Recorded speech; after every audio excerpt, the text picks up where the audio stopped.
Hey guys, it is the Acorn Avenger, and today we're going to be talking about one of my personal favorite Kamen Rider movies, Kamen Rider Faiz, Paradise Lost. A story about a world in which humans are nearly extinct while their cities are populated by Orphanok, beings that can switch between human and monster form, and are believed to be the next evolution of humanity. Between that premise, its great action and awesome suits, you'd say no wonder it's considered a timeless movie in the Kamen Rider fandom. But really, a lot of Rider movies have all these things, so what makes this one so special? Just as always, we're going to have to break down both the good and the bad to find out.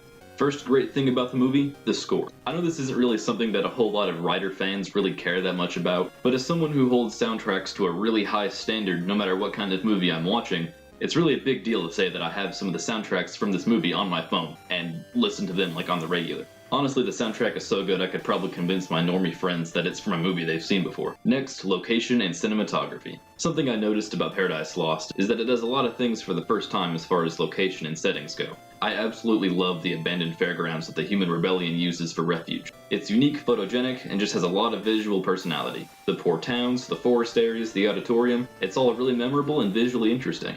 Like, I love this scene where the humans and Orphanoks are fighting in the middle of the city, and literally nobody cares. Two of the Orphanok only decide to fight back because their coffee gets knocked over. And in a really interesting twist, people actually start to run away when Kaiza comes to help. And obviously it makes a lot of sense. It's pretty much a trope at this point for the monster to run into the city and everybody screams and runs away.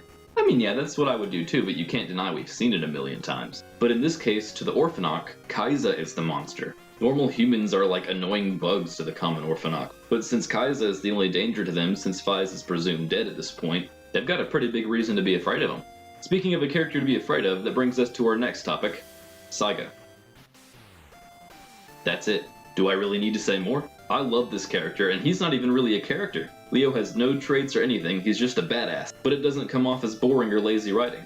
And that's because I don't think it was a lazy decision at all. This movie has a lot of characters in it, and I'm so glad it knows it didn't need a backstory or anything on Saiga. He's also a huge challenge for Takumi and Masato, and he feels like much more of a threat than the majority of recent movie exclusive writers. Saiga is awesome in literally every scene he's in, and not just because he speaks English. It is pretty awesome though. But of course, I can't pretend like this movie is perfect. There's dumb shit here just like there is in every Rider movie. Some are just minor things that kind of annoy me personally, like it doesn't really make sense that Orphanoks want to kill all the humans so bad. I mean, if you were an Orphanok, but your friend or family member wasn't, you wouldn't want to just murder them out of nowhere. I just realized the Orphanoks are pretty racist. But a much bigger problem is this subplot with this Meena chick. It is so boring, so convoluted, and it just feels so detached from the rest of the movie. So chronologically in the story, the first event to happen is that Faiz is beaten and kidnapped by Smart Brain and presumed dead by the entire world. But then he just escapes, I guess? Movie that would have been pretty nice to see. Either way, somehow he ends up in the possession of this girl, Meena.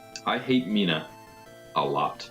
Like an unhealthy amount. And not in the way you're supposed to hate a character. Mitsuzane from Gaim is a fun character to hate, but every second this girl is on the screen, she's doing something stupid and meaningless or whining, and it just makes me wanna... Should I have given a spoiler warning for that? Nah, it's fine.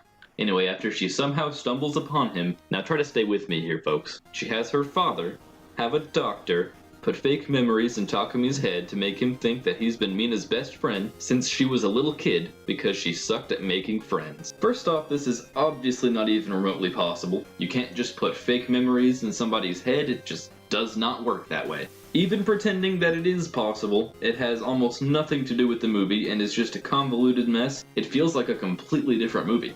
Another big misstep this movie takes is its very heavy overuse of CGI. I understand it's the early 2000s and you've got that big theatrical budget to play around with, but holy shit does some of this look terrible. And despite me calling the movie timeless, the scenes where the CGI is really overused just makes the movie look really dated. I would have much rather the final fight have been between Faiz, Orga, and Saiga themselves. We could have gotten the best choreography ever seen in a Rider movie if this was the case and they really decided to go all out. When you think about it, it really doesn't make much sense that Smart Brain didn't send out Saiga and Orga at the same time. They would have easily been able to kill Faiz without their CG Orphanok bear pet. What's that thing supposed to be anyway? But instead of the turning point of the fight being when Takumi decides to use blaster form, which had not a trace of setup or explanation in the movie, it could have been when Orga decides to fight for the humans, even though he still thinks Mari turned him in. I absolutely love that Kiba does this in the movie, it's what makes him my favorite character. But it's surrounded by all these ugly CG shots that makes it so much harder to really appreciate.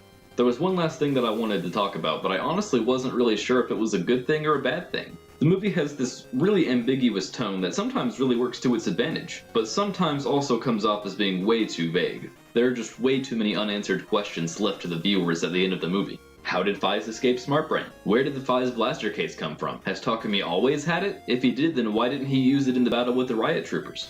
A few unanswered questions can actually really add a layer of mystery to a movie, but too many just comes across as lazy writing. While I think by objective standards this movie leans way too far to the vague side rather than the ambiguous one, I think that's a big reason why Rider fans keep coming back to this movie. And since this was my first Rider movie, I think it may have had a big hand in keeping me invested in this franchise for so long. At the end of the movie, Takumi and Mari are allowed to leave the stadium and they go on to the next part of their journey. What is that, you might be asking? I have some ideas, and maybe you do too. And I think that's why that was the perfect ending for this movie.